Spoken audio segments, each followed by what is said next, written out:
course, when they cheat and they leave you for their new partner, it looks like a fairy tale relationship because they have to prove to the world that they did it in the name of love. When they cheated on you, it didn't just hurt and break your heart. It made you question everything. The questions drove you mad. It made you question you as a person, them as a person, you as a partner, them as a partner, your relationship, everything. But they didn't just cheat. They actually went on to have a relationship with them. And not just any relationship, the perfect relationship. I love we had you on the floor. You watched them move on like it was nothing, like it was easier, like it was lighter, like it was happier, like it was better. Like this was their actual love story and you were just a chapter that got in the way. When people cheat, the relationship they cheat for looks perfect, not because it is, but because it has to. You see, cheating is an invisible cross line. People don't always talk about it, and yes, there are reasons for it, but across the board, cheating is an invisible crossed line. With your ex who cheated, they didn't have the ability to sit with that discomfort, that uncomfortable feeling. When you realize that you're trying to be a good person and you've done a not good thing, that's uncomfortable. It takes a certain kind of person to own up to that discomfort, sit with that discomfort, take accountability for it, and acknowledge it without running away. That's not what someone like them's gonna do. They're going to try to rewrite the story. See, if they hurt you and they hurt people around you and they hurt people around them, but their new relationship that they hurt you for fails, what was the point? What's the point in the damage? What's the point in breaking the trust? What was the point in doing that bad thing and hurting us all for nothing? So they have to make sure that relationship is meaningful. They have to show people that it was triumphantly in the name of love. It has to be painted as soulmates, as destiny, as we just couldn't help ourselves. It wasn't us, it wasn't our fault. We were meant to be together. We were pulled together. Destiny had it this way. That's why they make it look like the dream relationship. That's why they make it look like the fairy tale, because it somehow makes them feel better.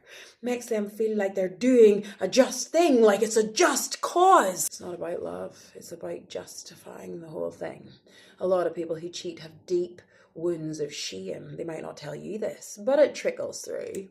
Words like, you deserve better than me. I'm not good enough for you. I'll never be enough for you. They believe that they're flawed and defective. They didn't experience unconditional love in childhood. They don't know that they're worthy.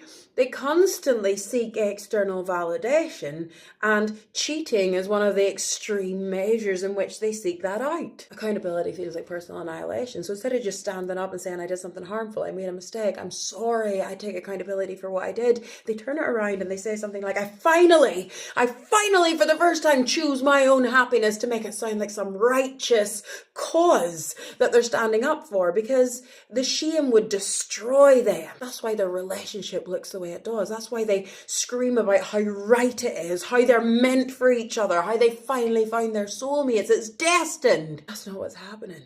This overt display isn't a love story. It's not just insensitive.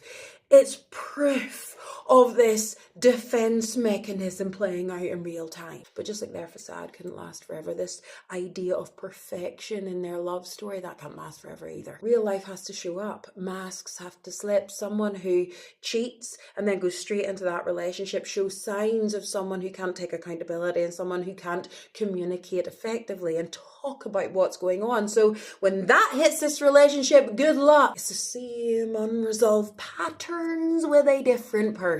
This is not about you watching this perfect relationship play out and you just weren't good enough to create this type of relationship. What you're watching is someone who knows that people know that they cheated.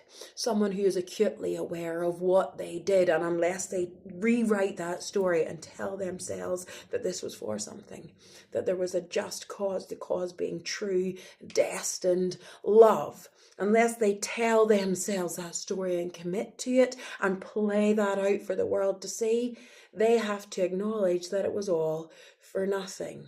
But the thing is that no matter how long they tell themselves that, no matter how long they live that life in front of other people, eventually the truth catches up. It's a story that they need in order to survive what they know they've done. You have been separated from this person so that finally you can focus on you. And that has been a long time coming.